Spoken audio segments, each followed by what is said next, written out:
Au moment du décès de Yasser Arafat, 4 rabbins ultra-orthodoxes viennent à Paris se recueillir devant la dépouille du président défunt. Leurs paroles, politiquement très incorrectes, ne trouvant aucun lieu pour s'exprimer, Dieudonné, au nom de la liberté d'expression, leur propose son théâtre pour une conférence de presse. Alors ceci n'est pas un sketch, hein. Pas confondre. Quelques rares journalistes y assistent, pas un article n'a été publié.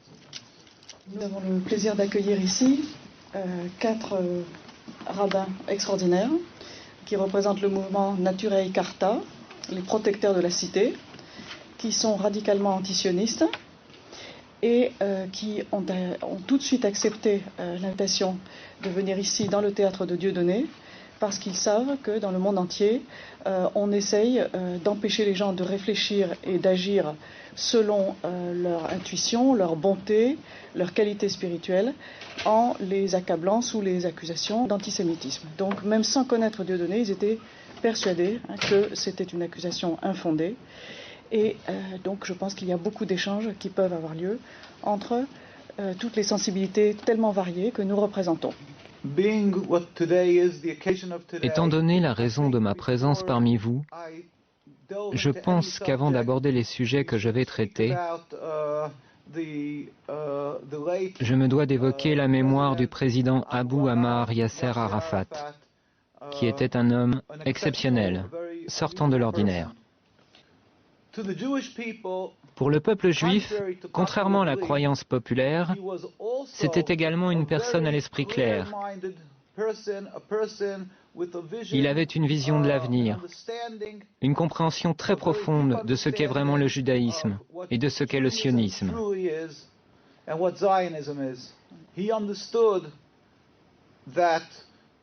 Il avait compris que le judaïsme est une sainte religion, plurimillénaire. Et il n'avait absolument aucune forme d'animosité, d'une quelconque façon, à l'encontre du judaïsme ou du peuple juif.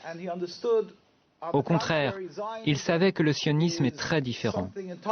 C'est ce que j'expliquerai brièvement. Les sionistes, bien entendu, le dépeignirent sous les traits d'un antisémite, comme ils le font de n'importe qui, en Europe ou ailleurs dans le monde, qui tenterait de se dresser contre l'État criminel d'Israël et contre les agissements criminels qui émanent de l'État d'Israël. Ils affirment de manière automatique que cet opposant est antisémite, afin d'étouffer son opposition en la faisant passer pour une lutte contre Dieu. Ils donnent à croire que toute personne qui s'oppose au sionisme et à Israël serait quelqu'un qui blasphémerait la Bible et nourrirait de la haine envers les Juifs. Maintenant, je vais vous expliquer brièvement ce qu'est le sionisme. Comme je vous l'ai dit, le judaïsme est une religion plurimillénaire. Elle remonte aux patriarches Abraham, Isaac et Jacob. Le sionisme est à peine centenaire, créé par Theodor Herzl et ses amis, des gens totalement athées, des gens qui étaient totalement étrangers à la religion, qui détestaient la religion. D'après la croyance juive, depuis la destruction du Temple il y a près de 2000 ans, c'est-à-dire depuis l'exil du peuple juif, Dieu a fait jurer au peuple juif de ne point tenter de retourner en masse sur la terre d'Israël.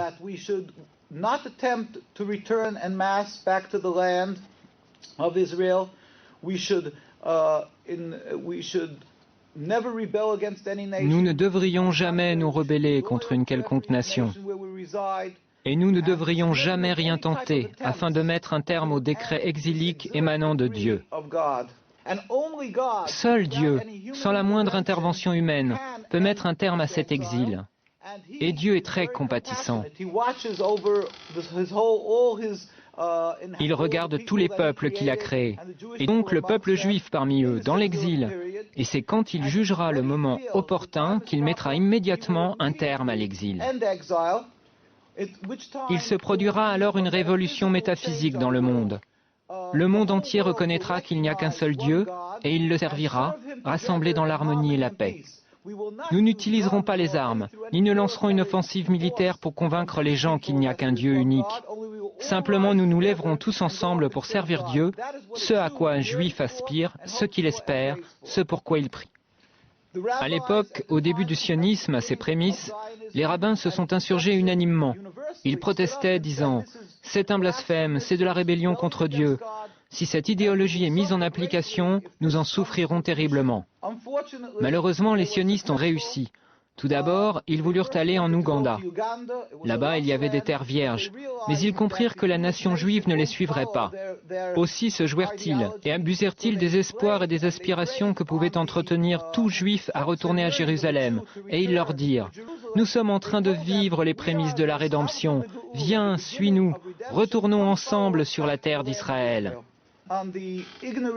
S'appuyant sur l'ignorance des multitudes non-juives dans le monde entier, ils abusèrent de leur compassion, escomptant qu'elle prendrait pour argent comptant ce que dit la Bible, à savoir que cette terre appartient aux Juifs, et diraient qu'on leur donne la terre.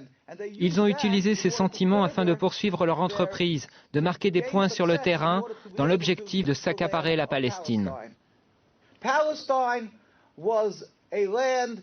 La Palestine était un pays peuplé d'êtres humains, les Palestiniens, c'est-à-dire les Arabes habitant cette contrée, ainsi que des Juifs orthodoxes qui craignent Dieu. Et tous dirent comme un seul homme, « Nous ne voulons pas d'un État d'Israël, nous ne voulons pas de ça. » Et étant donné que les sionistes ont usurpé la terre, qu'ils sont allés en Palestine et qu'ils l'ont volée au peuple palestinien, ils ont soumis ce peuple par la force des armes, puis ils l'ont expulsé. C'est là une seconde grande tragédie, une transgression, une rébellion contre Dieu, un agissement criminel contre Dieu. Et tous les rabbins étaient contre ces exactions. Ils étaient ulcérés, révoltés par ce que ces juifs non religieux avaient fait. Je terminerai par ceci. Je tiens à dire simplement que les sionistes, bien loin d'être les protecteurs des juifs et les garants d'un havre de sécurité pour eux, sont en réalité les principaux responsables de l'antisémitisme dans l'ensemble du monde. Là où l'antisémitisme n'existe pas, les sionistes le fabriquent. Ils sont les principaux responsables des dissensions et de la haine envers les juifs dans le monde entier. Nous prions. Nous demandons à tout le monde de prier pour la liberté de la Palestine et pour la venue du jour où la gloire de Dieu sera révélée au monde entier et où nous pourrons tous le servir dans la paix et l'harmonie dans un futur proche. Amen.